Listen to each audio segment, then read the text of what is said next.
bansa.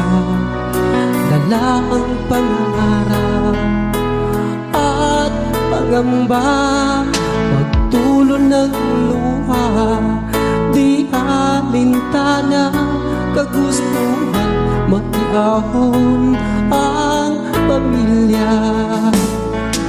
Mahirap man buhay sa ibang bansa, madalas puyat ka lamang sigura, kinakain ang sariling luha dahil namimiss ang pamilya.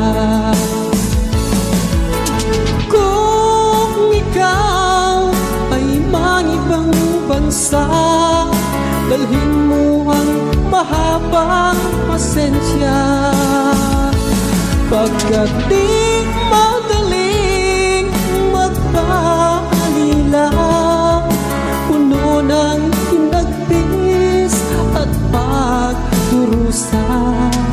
Ang tangi ko na lang pag-iusap sa ating pamilya sa Pilipinas.